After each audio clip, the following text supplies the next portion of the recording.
Hello, class. Today we are going to continue our discussion of the Cold War and focusing on building vocabulary and being able to describe the major events and nature of the Cold War. So, um, the Cold War is called a war, and yet it is a period of technically peace between the two major powers, the US and the USSR. So, one of the major defining features of the Cold War is the arms race. And this is pretty much just what it sounds like. The US and USSR are building up their military arsenals, their armaments, and they're trying to outdo each other. So, this comes from the need to basically be perpetually ready for war, maybe anywhere on the planet, or an all out war with this big rival from either perspective, the capitalist or the communist, big rival. This is the first time in U.S. history that the United States is going to have a standing army. Again, we've seen that after each major war the United States fights, it decommissions its army and sends them home because the United States has, to this point, they're very hesitant to keep a standing army because of the way they remember the British treating them. Even though they were British subjects when they were the colonists, the British used the British army against them. And so they don't want that to be an option for the American government to use the army against its own people. So the United States has a long history of not wanting to have a standing army around. And that changes after World War II because the army is starting to basically decommission and send soldiers home and kind of break down the big military. And then you wind up with the Korean War pretty quickly after. And so it becomes clear with tensions raising between the United States and Soviet Union, and the fact that you've got the Korean War and it looks like there's going to be all these skirmishes elsewhere, and you might need to be ready to go to war at the drop of a hat because of these dangerous communists. The United States decides to keep a standing army, and we've had one, or the United States has had one ever since. So you're going to see an increase in military budget because now you're paying soldiers full time as their career, and that's going to come out of your country's budget. You're also building up weaponry. So not just nuclear weapons, which they will be building nuclear weapons as the Soviet Union successfully tests its first nuclear weapon. They will start stockpiling nuclear weapons, and so will the United States, to be able to. They will stockpile so many nuclear weapons that they will be able to blow up the world multiple times over just on their own, right? Not even needing a war. The United States alone will have enough nuclear weapons to blow up the world multiple times over, and the same is true for the Soviet Union.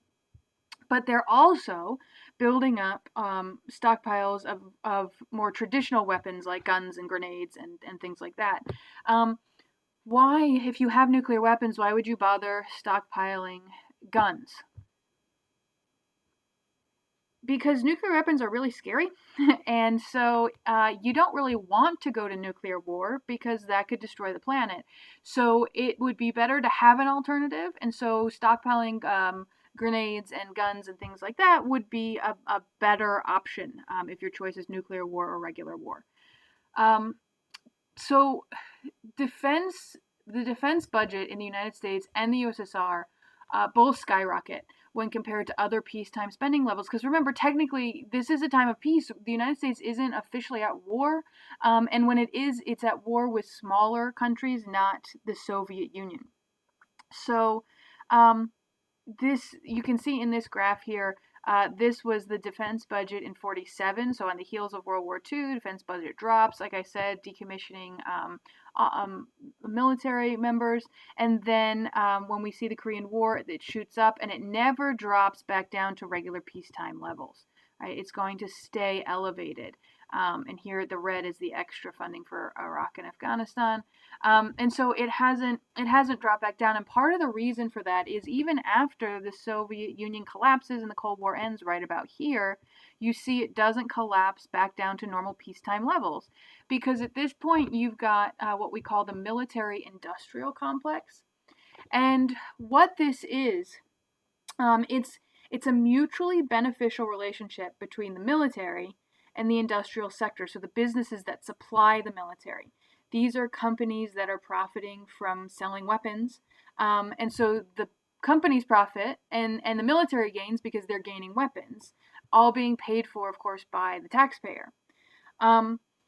This is going to influence government policy heavily in terms of the budget, the size of the military, and votes in Congress and things like that. So Congress will, congressional members will lobby for contracts to be fulfilled for weapons making in their district, right? So if we're going to be building tanks, then we want to build tanks in my district so that my people can get those jobs and I can go back to my constituents, my voters, and say, look, I brought this factory to you that, you're making arms, and you can be proud of the work you're doing also because patriotism and woo, right? And so that's what we see. And so we see the defense budget snowball, not necessarily out of a need, because there's a point at which you have enough nuclear weapons or you don't need any more battleships, for example. Battleships are not really the way naval battles are fought anymore. We've talked about this. Aircraft carrier are.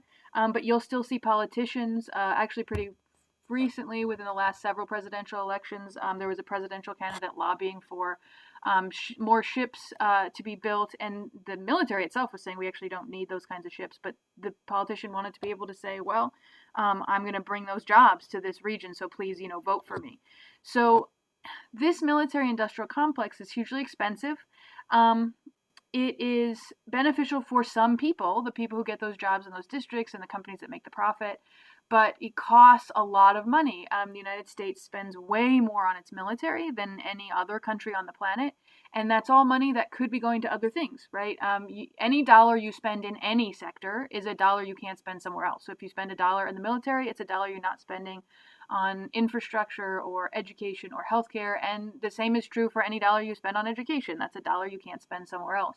So it's a literally cost-benefit analysis, but there are these entrenched interests, and this is exactly what President Eisenhower, a Republican, and if you'll remember, he was a general in World War II, and then he became a Republican president in the 50s, when he is giving his farewell address in 1961, he coins the phrase military-industrial complex, and he issues a warning to the American people and the American government about the pitfalls of this sort of basically almost positive feedback loop type relationship between the military and armaments businesses. But as you can see from the graph, that warning goes largely unheeded. Okay, so that's the arms race, and we're going to talk about actual conflicts in a little bit here. But first, I want to take this arms race and point it towards the sky, and we're going to look at the space race, which is basically the arms race in outer space. So the space race really gets started when the Soviets managed to launch the first man-made artificial satellite. So we obviously have a satellite. It's called the moon. But this is the first man-made satellite, Sputnik. And what a lot of you might have heard of Sputnik, but what you might not realize is that Sputnik was created from a hollowed out ICBM, intercontinental ballistic missile. So it's a missile casing is what it was made of.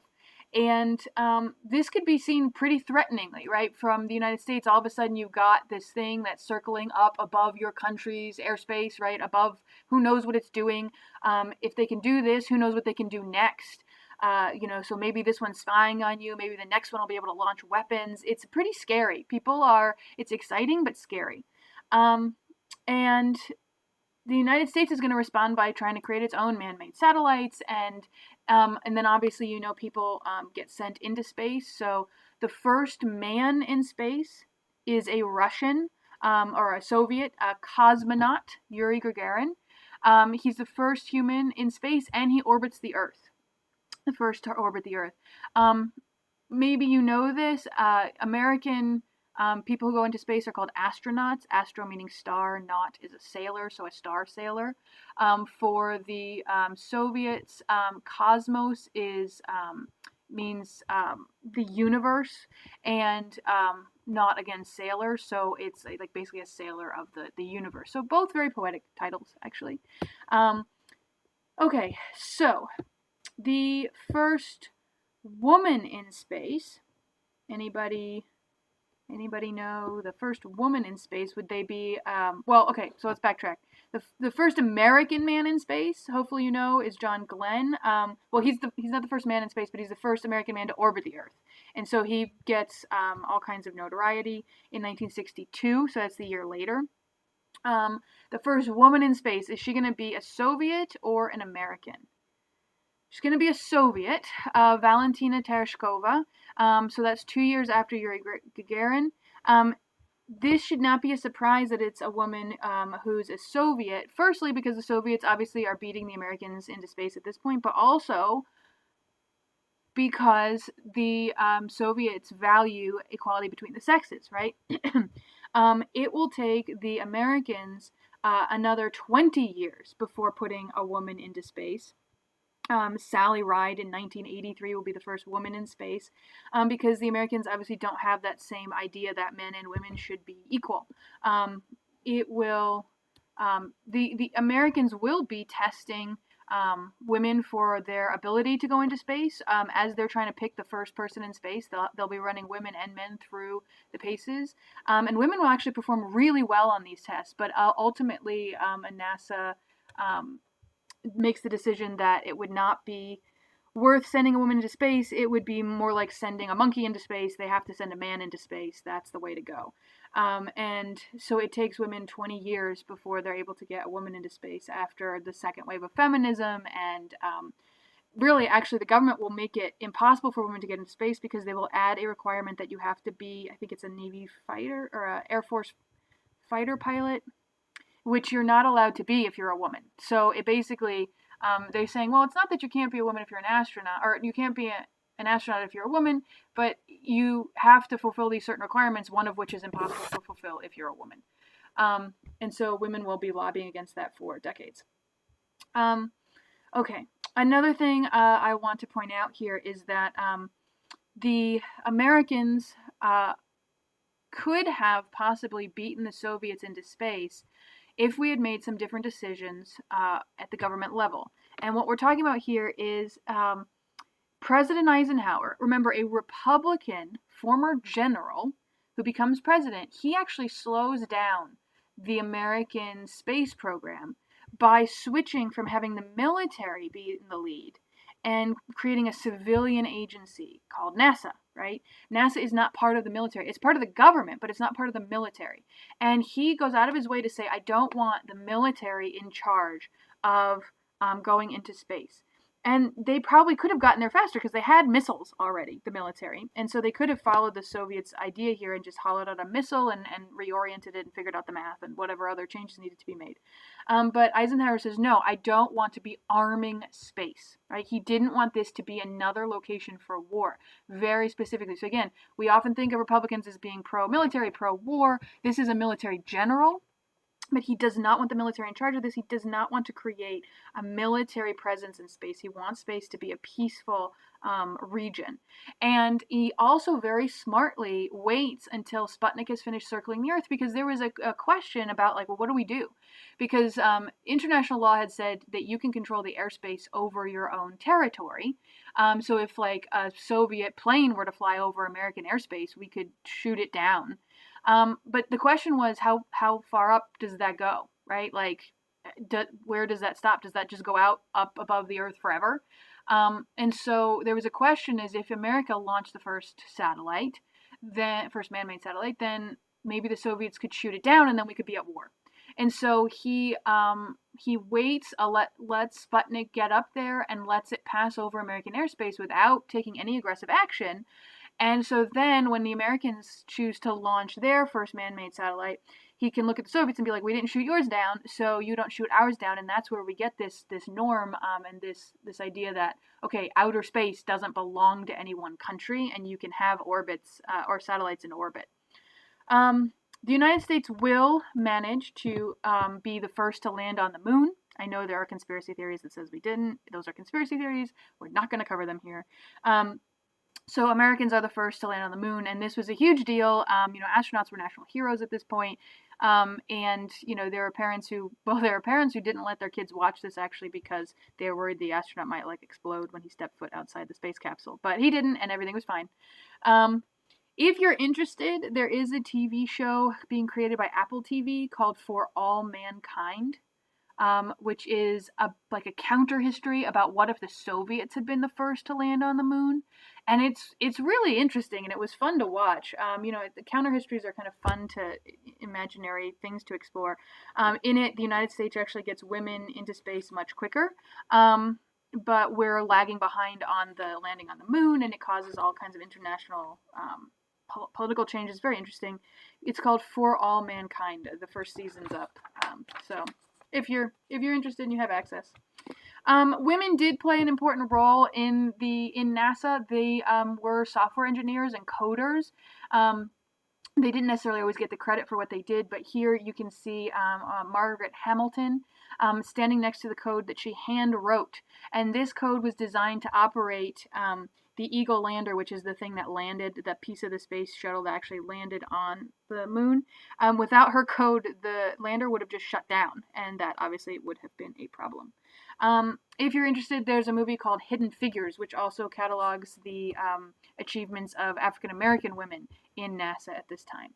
It's very good. Hidden Figures. Okay, so with all this military buildup and this tension, why do we call this a Cold War? Right? What's the cold part all about?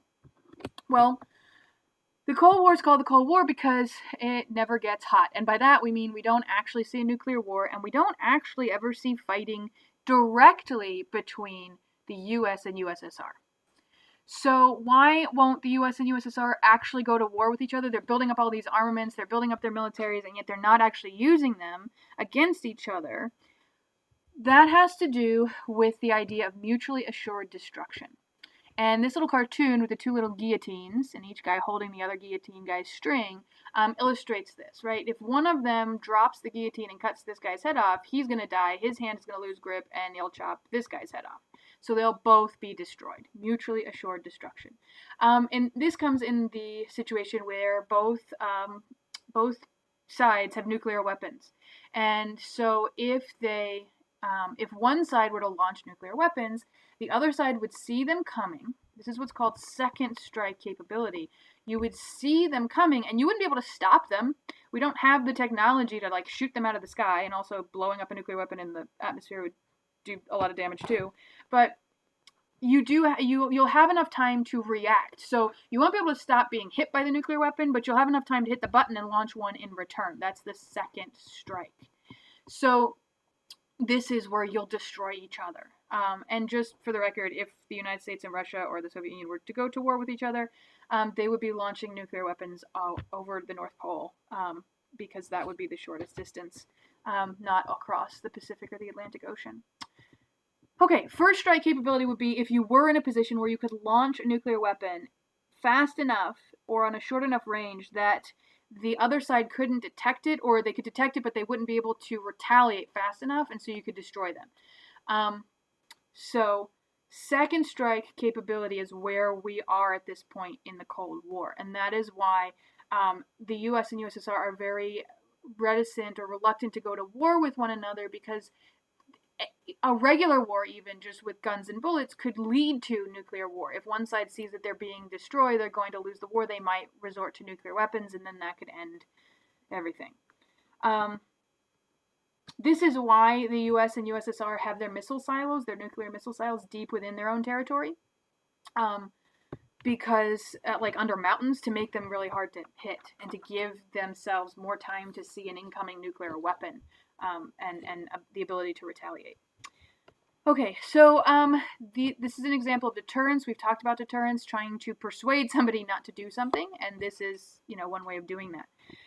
That's not to say nuclear weapons calm everything down. They most certainly do not. And they can be very dangerous. There have been a lot of close calls with nuclear weapons, things that could have accidentally started a nuclear war, sometimes only being saved by human intervention, knowing that, it seems unlikely that this thing the satellite thinks is a nuclear weapon is actually a nuclear weapon, because why would they be attacking us right now? If everything had been automated, we actually would have gone to nuclear war a couple times over by now. We also have instances of, nuclear weapons being transported on airplanes and the bomb bay doors opening just over civilian areas. One actually fell out of a plane in Spain. Luckily, it wasn't primed to go off. bomb bay doors opened over, I think it was South Carolina at one point. So it almost fell out of the plane. It was, yeah, these things can be dangerous, especially in the hands of, unstable individuals or terrorist organizations or things like that.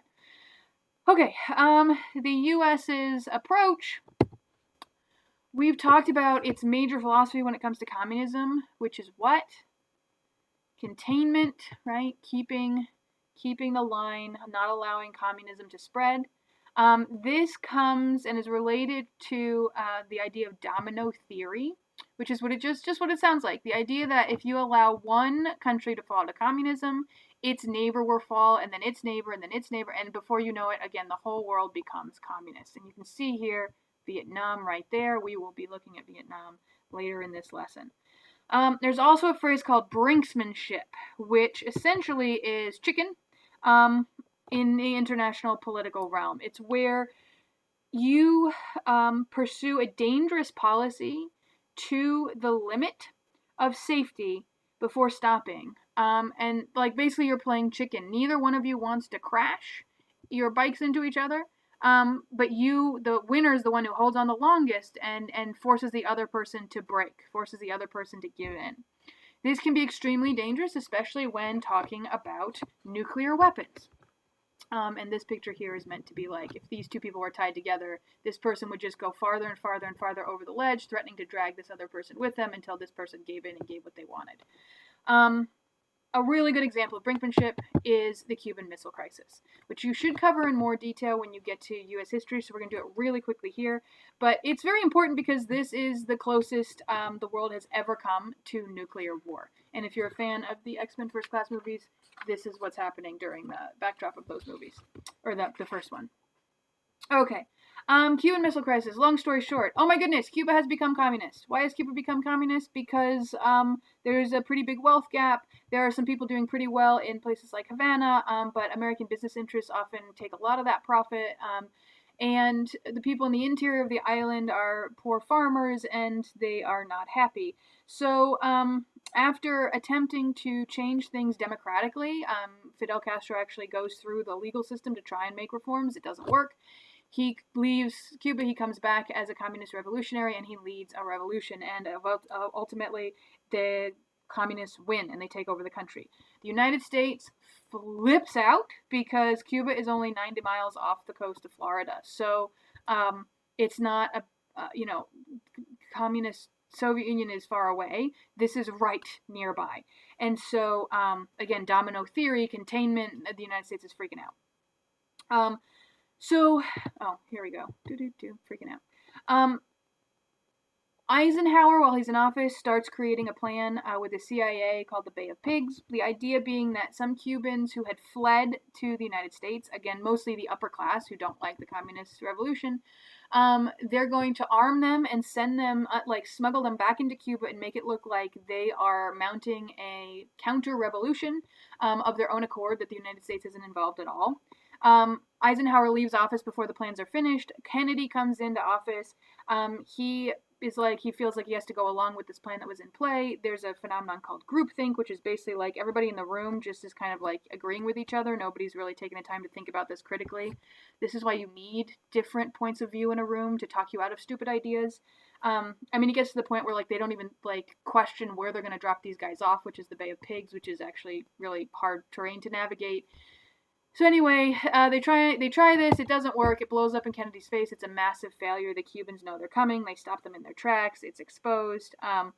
So what this does, though, and why this is important for our class right now, is that it makes the Cuban communist leader, Fidel Castro, freak out. Fidel Castro hadn't been aligned with the USSR. It didn't look like he was necessarily interested in aligning himself with the USSR. He was doing kind of his own thing. Sort of like we saw, again, the Chinese are communist, but they're not trying to be super friendly with the Russians. They've got their own version of things. But now Fidel Castro is freaked out. And so he turns to the Soviet Union. He says, hey, I need you to help me out and back me up here and secure my country and make sure I'm not going to be toppled because I'm a fellow communist. And he begs the Soviet Union to put missiles in Cuba. Nuclear missiles in Cuba for his own defense.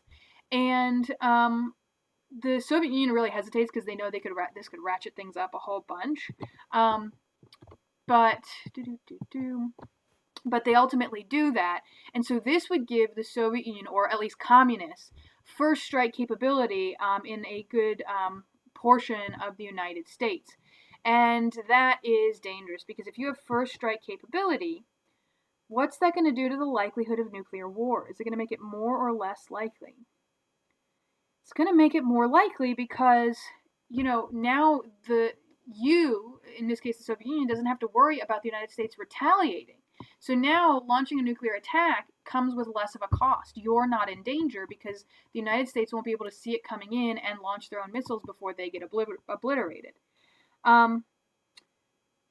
So the United States freaks out. It sets up a blockade to prevent the missiles from being finished because basically they're shipping this over in parts. At this point, Stalin's not in charge. It's a guy named Khrushchev. Stalin died in 1953. And so only through a series of back channels did they manage to avoid this coming to blows, because you've got Soviet ships steaming towards this American blockade. When they hit each other, what's going to happen? It could start a war. And the official channels weren't working, and so basically they had to go through like back channels. Kennedy talking to somebody who talked to somebody who talked to somebody who talked to Khrushchev, and there were all kinds of issues with like translation because Khrushchev speaks like a very rural dialect of Russian. We came super close to nuclear war, and for 13 days, pretty much everybody thought the world was going to end. People in the United States were protesting in the streets, "Please don't blow up the Earth." It was pretty scary. This idea of first strike, second strike capability, this relates, if you've seen Batman v Superman, when Superman's taken out the big bad guy in the sky, and they launch weapons. The American government launches weapons to take them both out. I remember watching that thinking, we don't have that technology. This is annoying. And then, like, a month later, the United States successfully tested technology to try and shoot down an incoming missile in its flight path. We've only successfully tested it a few times, and I think they've been limited tests as far as I know. But that actually, again, it makes you feel better if you're in the country that can defend against these missiles, but it can actually create more of an incentive to go to war, because if you're China or Russia at this point, because this is the 2000s, now you're looking at a country that could be neutralizing your ability to attack them. And again, so tipping the balance and making it more likely that the United States will attack you because now they feel assured that there will be no consequences for their actions. So it can make it actually more likely that China or Russia would attack in the time it's going to take America to really perfect this technology. And you did see some saber rattling from China and Russia at the time. Since then, I don't know how the technology development has been coming along. Obviously, I don't have the security clearance to know that. So I don't know where it stands at this point, but it's the same kind of thing playing out, just more recently. Okay. The Cuban Missile Crisis ends with the Soviet Union agreeing to pull out their missiles from Cuba. In return, America promises not to renew its missiles in Turkey because, lo and behold, it turns out, the American public didn't know this, but the United States had put missiles in Turkey, which is extremely close to Moscow. So this was a reason this really made the Soviet Union really scared, which was another reason that they were willing to put missiles in Cuba. So the United States, nuclear missiles don't stay good forever, so you have to replace them. So basically, the nuclear missiles here were set to expire in 6 months. So we agreed not to pull them out immediately, but in 6 months not to replace them. Okay, this would actually ultimately cost Khrushchev his job in the Soviet Union. A couple years later, it gives the hardliners in the Soviet Union an excuse to call him weak for not standing up to the United States, even though, again, him working with Kennedy is what saved probably millions and millions of lives. And he'll be ousted, and a guy named Leonid Brezhnev will come along, and again, these are things you hopefully will cover in U.S. history because we don't have time to get into it here. All right. So, how cold was the Cold War? It's still cold, but it looked like it was going to get pretty hot there. And it's not to say that just because the United States and the Soviet Union didn't actively fight each other, that there wasn't fighting going on around the world at this time. They can't fight head to head because of the threat of mutually assured destruction. So instead, they use what are called proxy wars. Both the U.S. and USSR use basically, proxy is a stand-in. So like there's something called voting by proxy. Like in a boardroom, if you can't make it to a meeting, you can tell somebody else the way you want them to vote for you. A proxy is somebody who just stands in for you and does what you want them to do. And so the United States and the USSR will find proxies to fight around the world trying to spread their influence. So we will back non-communist rebels in various countries around the world, and the Soviet Union will back communist rebels in countries around the world. This is still something you can see happening. So this cartoon is from a couple years ago when Obama was still president, but in Syria during the Syrian civil war, this was a case where we had President Assad, who is an ally with Russia. So the United States doesn't want to go to war with Syria because it would pull it into a war with Russia directly, which we still don't want. But so instead, you have Russia funding the Syrian civil war, and the United States funding rebels, but not actually putting its own troops on the ground to fight the Syrian government. It's another example of a proxy war. We're going to see a lot of these throughout the Cold War. So the Cold War is really hot for actually a lot of people around the world, just not specifically necessarily Americans or Russians, at least not fighting each other. So first we've got the Cold War. This is a pretty hot war. It's 3 years long. The fighting lasts 3 years. And like I said, this is one of the things that keeps the United States convinced that it needs to have a standing army from here on out. This is a cooperative war. It's not just the United States alone. You've got lots of countries from the UN joining to fight against the what they see as the communist aggression from North Korea. So again, we've got the Soviet Union, who's communist. You've got China, which turned communist in 1950, and then you've got, like, you're going to see the communist Chinese soldiers helping out North Korean communists to try and take over the country. And the United States is down here in Japan, and they obviously don't want this peninsula to become communist because that's really close to their capitalist buddy, sort of almost protege, right? So under the idea of again, containment and domino theory, you want to prevent the communists from spreading. And this goes back and forth several times.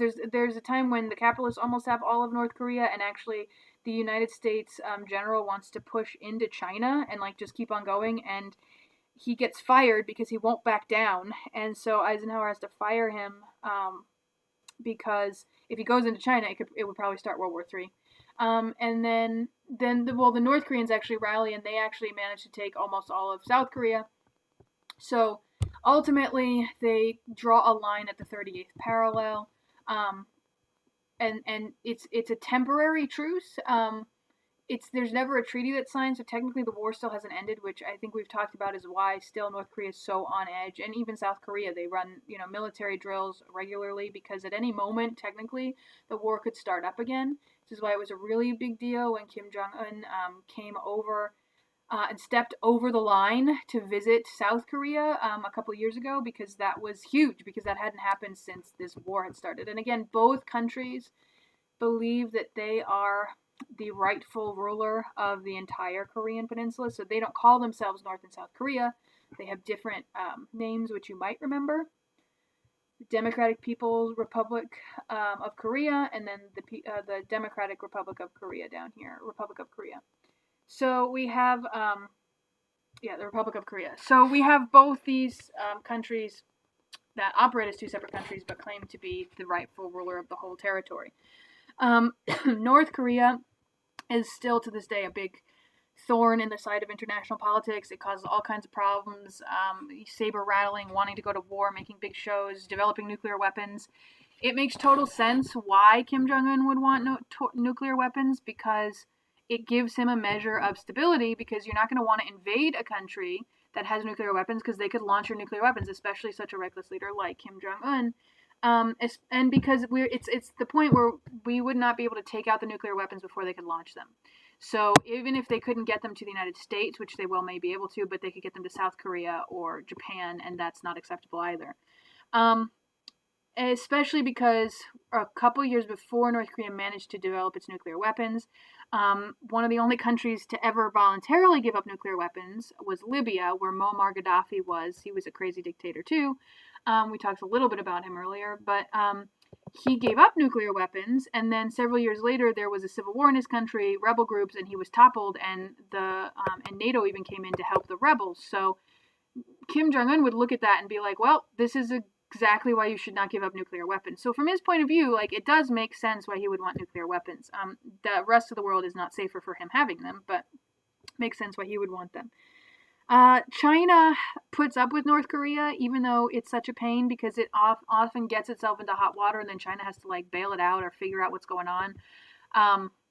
Because China, still as a communist country, doesn't want capitalism right on its border. It doesn't want a U.S. ally right on its border, and that's what would happen if North Korea became united with South Korea. They also don't want to have North Korea fall, because North Korea is in really bad shape. Like, it's mostly farms, but North Korean soil isn't actually very good for farming. Ironically, South Korean soil is better for that, but South Korea is the industrial hub, but they have to import a lot of the materials they need because they don't have it naturally, whereas North Korea would actually be better as an industrial society, but they didn't have the resources to really get that going. And this version of communism is uber totalitarian and does not help the people, and there have been like several famines in North Korea. And you might be asking yourself, why has nobody stepped in and taken care of this, especially before they developed nuclear weapons? Well, one, because they didn't want to anger China. Two, because even though China gets annoyed with North Korea, like, they have a massive problem with North Korea smuggling meth into China, because it's one of the only things that North Korea can really manufacture. And people in North Korea are so desperate, they often also take it themselves to as a cure, which it's not for anything. But so you'd think China might get fed up with this, but nobody wants to take care of North Korea. Like, if the government were to fall, the people there are in such dire straits. I mean, like, brainwashed and extremely poor, and the soil the environment needs to be rehabilitated, and you're looking at like so much money and time and resources that would need to be invested, that nobody in the international community really wants to undertake this. And so you just let North Korea kind of plug along. So yeah. Okay, so that's Korea. If you've ever watched MASH, it's set during the Korean War, although it's really a commentary about the Vietnam War, which is our next slide, but it's excellent. I highly recommend it.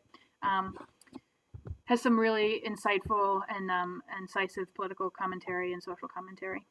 Okay, Vietnam War. That's next on our list. The Vietnam War. Okay, I need a breather. Hold on.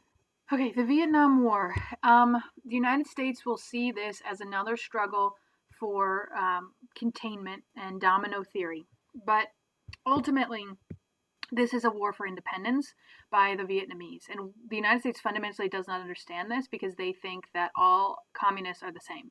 And so they see North Vietnam looking to communism and a communist leader, Ho Chi Minh, to lead them against the struggle of domination by outside power. So if you'll remember, Vietnam, it has a history of being kind of heavily influenced by China, but it's always resisted being outright controlled by China.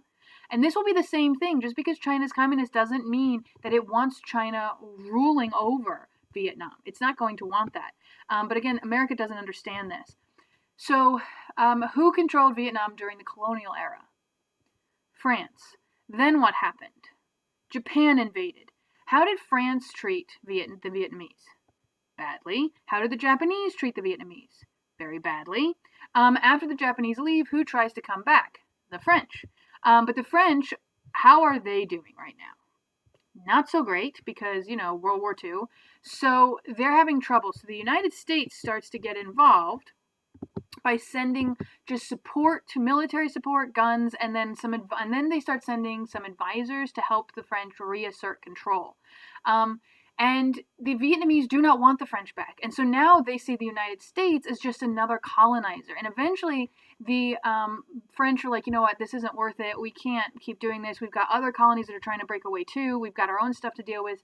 So the United States is left there saying, well, we cannot let the Vietnamese become communist. And Ho Chi Minh, who's the leader of this movement, against these capitalist colonizers. Because remember, France was capitalist, America is capitalist, Japan was capitalist.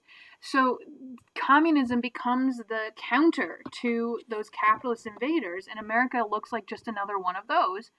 The United States, slowly, we have what's called mission creep, which is where like a seemingly simple objective starts to snowball. So initially it was just help out the French. Okay, well, send them some guns. Well, they need help protecting those guns, so let's send a few people to protect it. Well, they need some military advisors. Those military advisors need guards, so send some guards. Well, then those guards need supplies, so we need to send more supplies, and we need to send more people to protect those supplies, and it just starts to snowball. That's mission creep.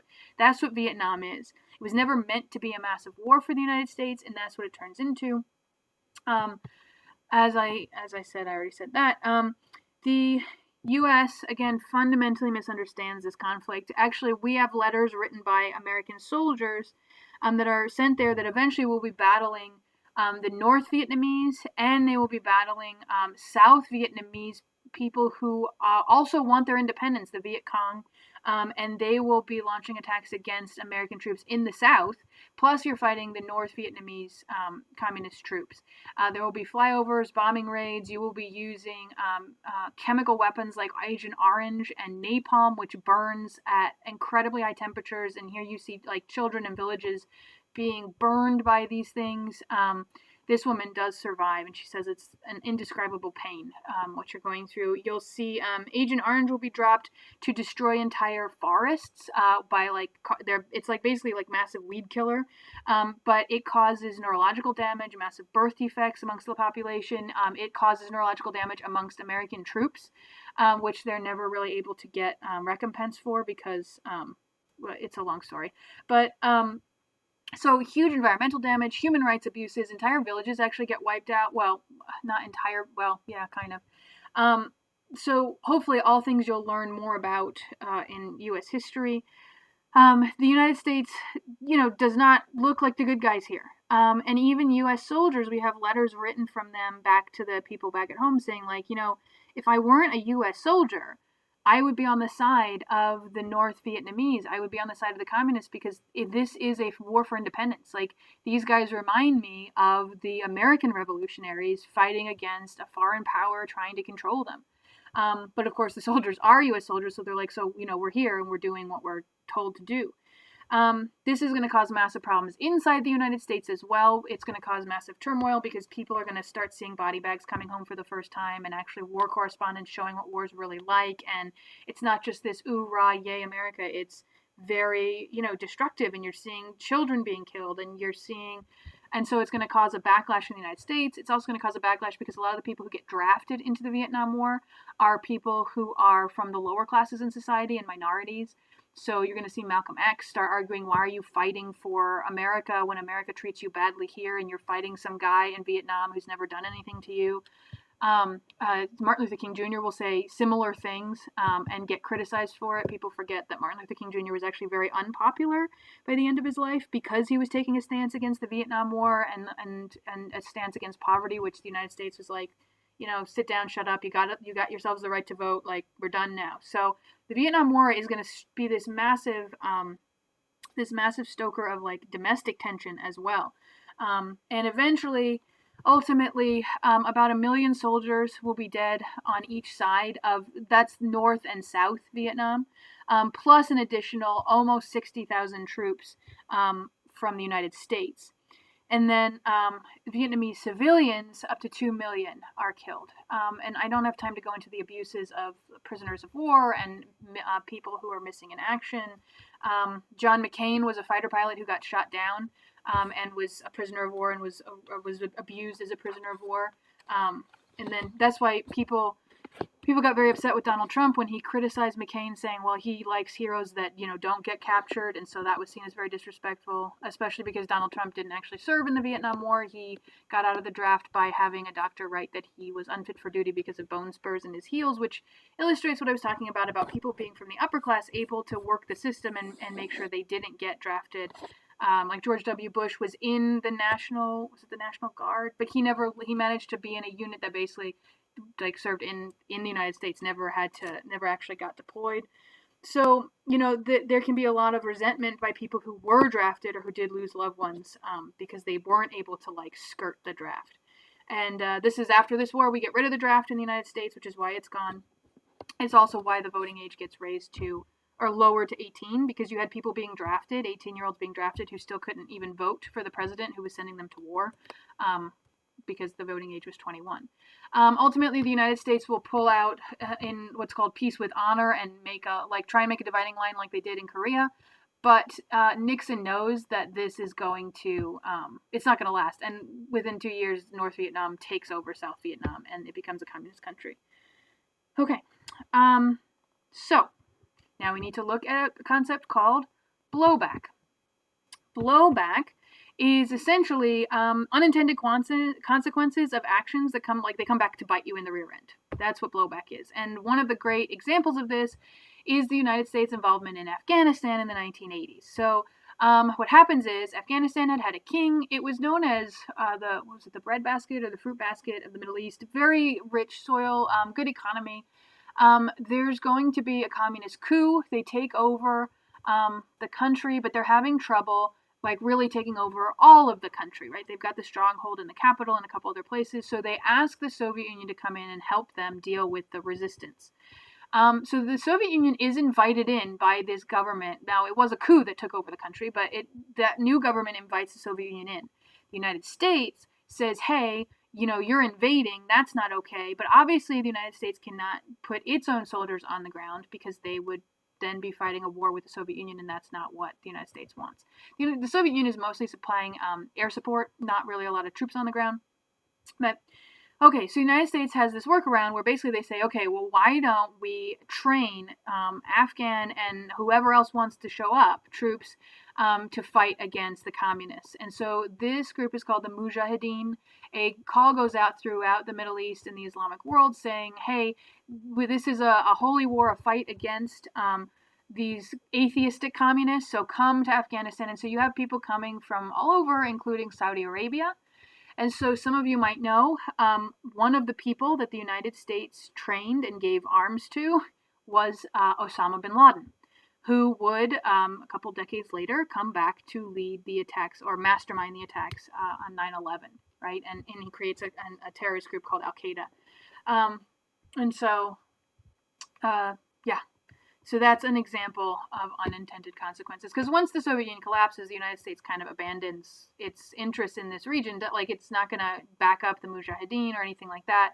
A hardline Islamic group takes over called the Taliban in here, and they give safe haven to the terrorist group Al-Qaeda. The Taliban isn't a terrorist group. It's a brutally oppressive, hardline religious fundamentalist government, takes away all rights from women and oppresses any sort of dissent, anything like that.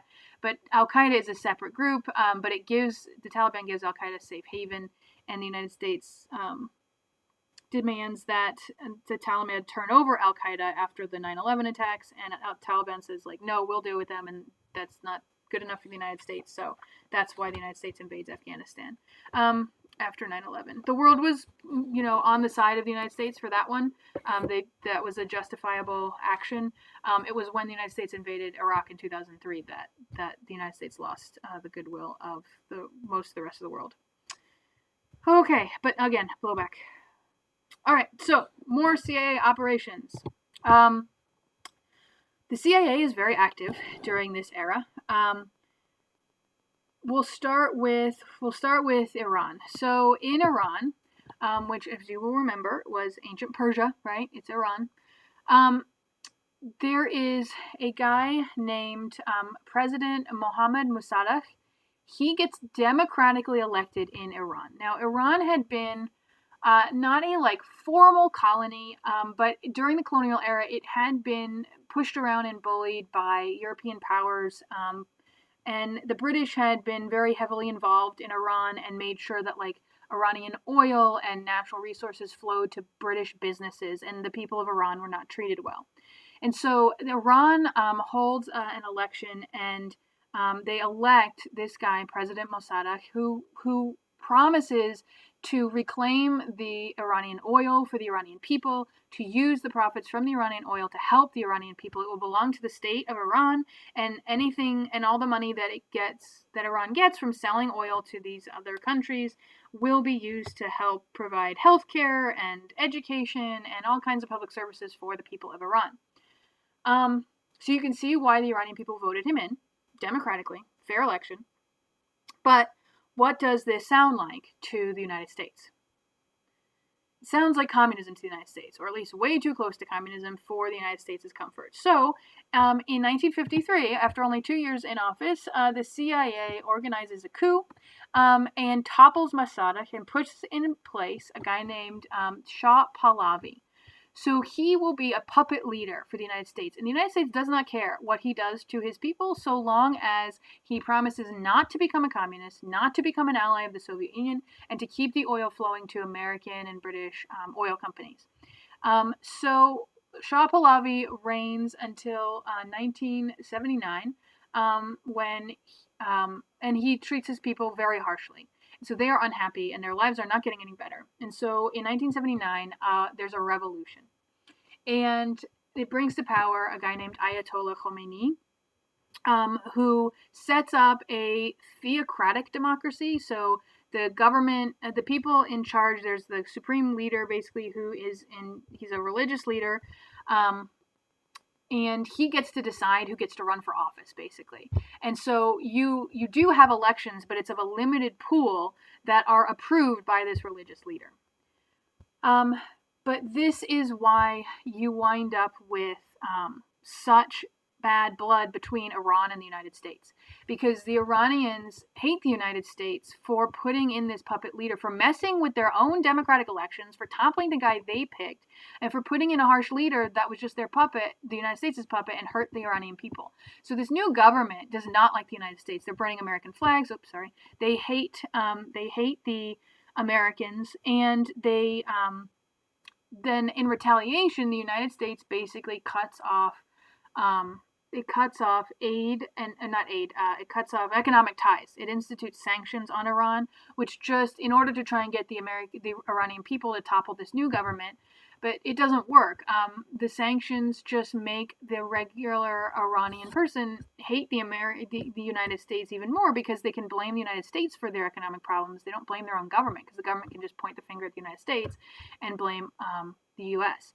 And, things including like cancer medication. Basically, the United States will say things like, well, businesses, you can either do business with Iran or the United States.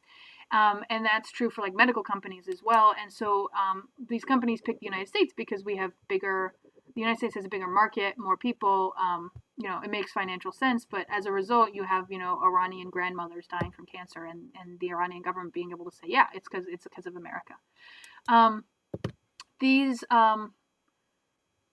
The relations between the United States and Iran got a little, also Iran doesn't like Israel. It doesn't hate Jews. Again, there are Jews in Iran still from the time of the Babylonian captivity, and they're treated fine. But Iran doesn't like the existence of Israel, and Israel's another thing that Iran can point to and like get its people angry about. Like, you should like us, government, because we hate Israel, and Israel's so bad because it took land from the Palestinians. And so America obviously doesn't like that Iran doesn't like Israel. And Iran has been going after creating, nuclear power plants for nuclear power, but the United States and Israel are scared that it will create nuclear weapons and maybe aim those weapons at Israel.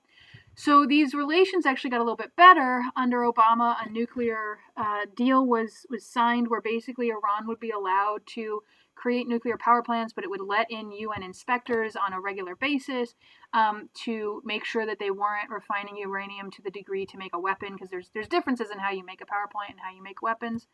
And Iran, and in exchange, Iran would also then, the sanctions would be eased on Iran. And that was working out, and the UN said that Iran was following its promises, but then when Trump got elected, he basically pulled out of this deal. The Republicans didn't like this deal. They said it was too nice to Iran, and it only delayed possible nuclear testing or nuclear development of weapons for 10 years, which, you could argue, yeah, but then in 10 years you could just make a new treaty, or you could be working on a new solution for the next 10 years, but at least you bought yourself 10 years. But Trump, wanted to undo it, and so he pulled out and he broke his promise, which of course created more bad blood because now the Iranians look at American leaders as untrustworthy again. And how can you make a deal with a group who can elect somebody every 4 years that could just go back on a deal that was supposed to last 10 years? So it's caused a lot of problems, actually not just with Iran, but other countries who are looking at the United States breaking promises that predecessors had made. And so how do you make any long-term agreements now? So again, and now the United States has put sanctions back on Iran, and now with coronavirus, people are, there's talk like the UN trying to get these sanctions lifted because, medical supplies are needed, etc. But it just gets that's the deal with Iran. Okay. Cuba, similar thing. There's sanctions slapped on Cuba as well, which Obama actually started to loosen and open up the economy a bit. And Trump I'm not sure exactly what he's done because he was talking about reinstating them or limiting, putting more back on, but not totally. But then companies like Google and Apple really want to be in there, so they're exerting pressure not to do that. So I'm not exactly sure where that stands. But America, like I said, freaked out with Cuba, decided not to acknowledge that it was cut off diplomatic ties with Cuba. And the CIA tried to assassinate Fidel Castro multiple times, including with an exploding cigar, which didn't work. But of course, that makes Fidel Castro even more paranoid, and that's when he turns to the USSR. Oh, I totally forgot. The USA is so paranoid right now about the Soviet Union and everything that the CIA actually works up a plan during the space race to blow up the moon if the Soviets beat the United States to the moon. Which obviously would be terrible for many reasons, including the sheer havoc that huge moon rocks falling down on the Earth could cause, and the tides, and just everything. But luckily that plan doesn't, really get put into practice there. Let's see, what else about... one more thing about Cuba. The United States for a long time had a policy, and I'm not sure if it's still in practice. If it isn't still in practice, it only ended a couple years ago. But as far as I know, it still is, where if you come from Cuba... if you get to U.S. soil, you are automatically granted asylum. And that it was called the wet foot, dry foot policy, where if you were, trying to escape Cuba on a raft and you got picked up in the ocean, you were sent back to Cuba. But if your foot touched U.S. soil, you were given asylum automatically. So it was impossible to be what's called an illegal or an undocumented immigrant from Cuba. It's not possible because the U.S. automatically grants asylum. Although you will still see people saying things like illegal, Hispanic immigrants from Cuba, but that's not possible. And Cuba, to its defense, while its economy has, struggled because of all the sanctions the United States put on it, totally cut off imports and things, and it really hurt Cuba. But of course, it didn't have the government topple it. Cuba does have a pretty robust healthcare system that covers all Cubans, and their healthcare outcomes on the whole are better because people get preventative care because the government actually sends checkups and doctors to people's houses and things like that because, again, communism.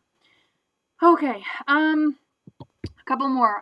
Chile democratically elects a president, Salvador Allende. He runs as a Marxist. That's his platform. I'm a Marxist, and if you elect me, we're going to implement Marxism the way Marxism was meant to be implemented, so we're not taking away free speech. This is a democratic election of a communist leader. Exactly, the way Marx would have envisioned it.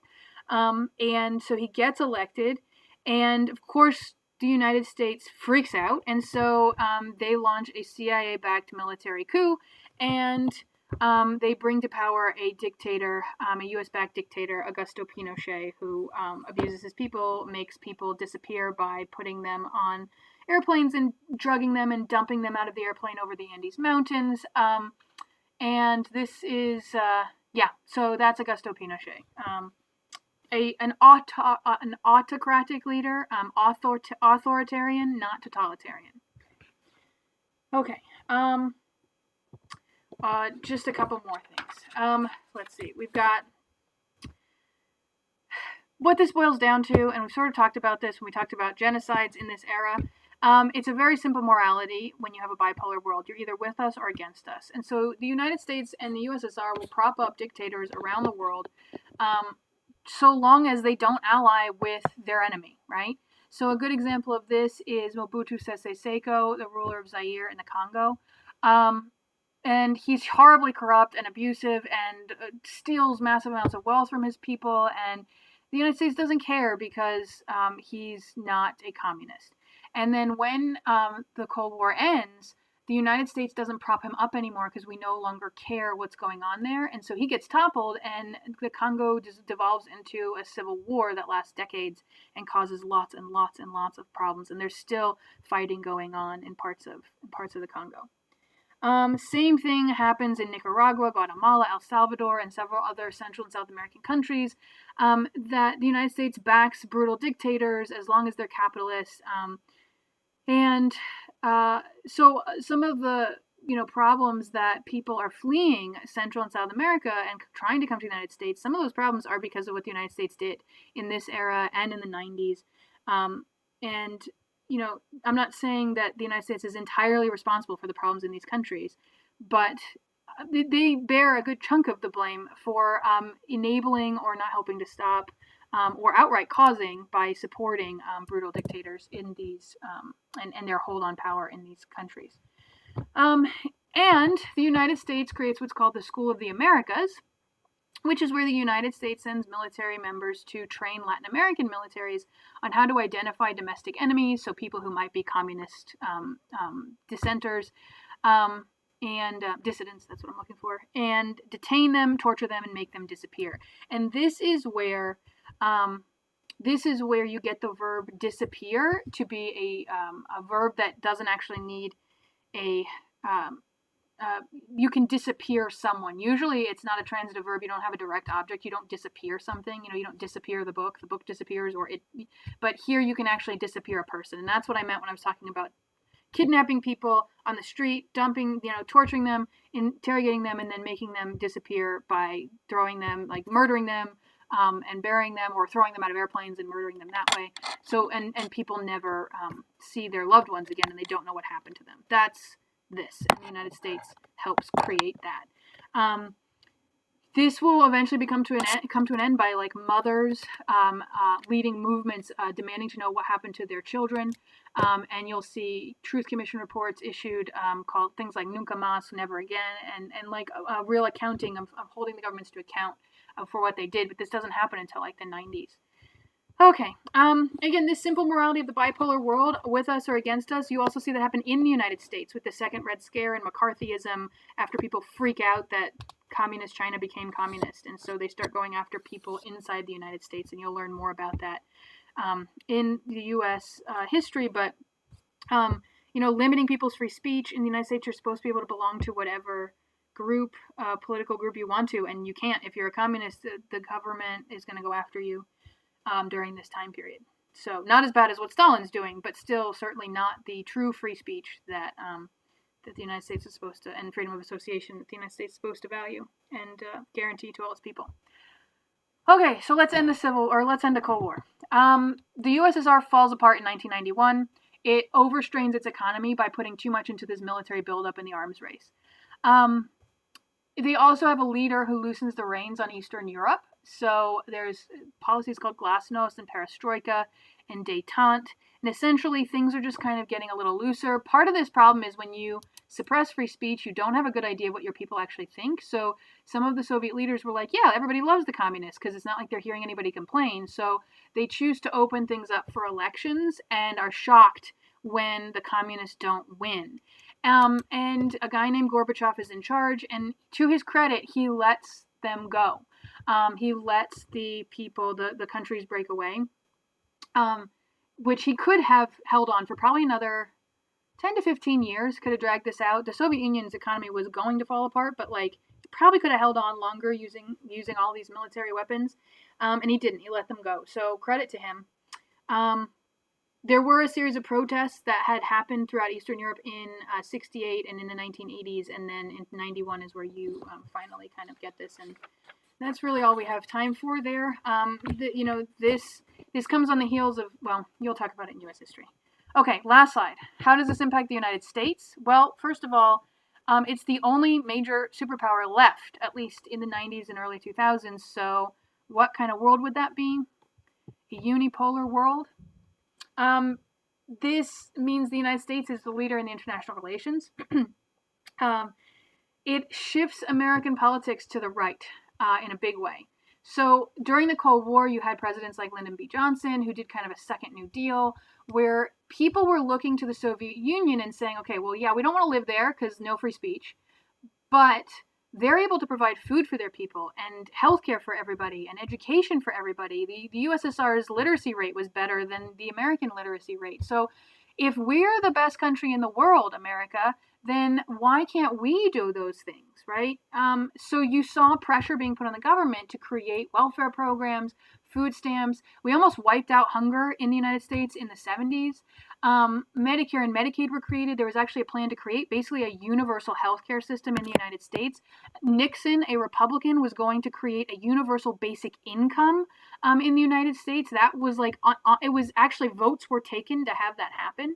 So the politics were much more to the left than you're used to now in America. And the reason that it shifts to the right is because Soviet Union falls.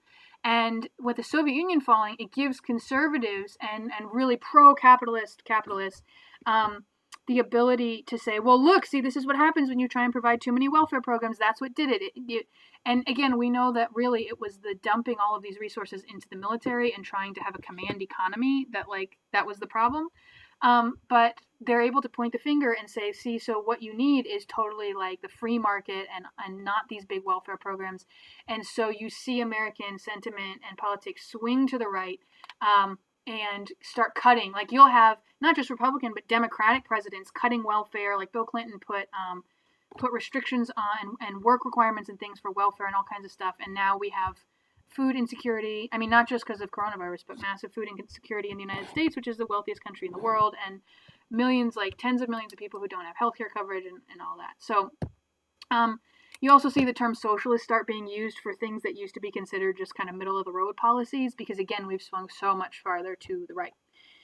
And the military-industrial complex is still alive and well. The United States spends more in defense than the next 13 countries combined, 12 of whom are allies. So, yeah. And again, every dollar you spend, so, if you're cutting food stamps and welfare, but you're using and taxes because free market, but then you're using the money you are collecting to spend on the military, then, that's money you can't spend elsewhere. Okay, that was the Cold War, and I left out a ton of stuff, but I tried to hit the things I thought you absolutely couldn't do without. So, it's been a pleasure. Here we go.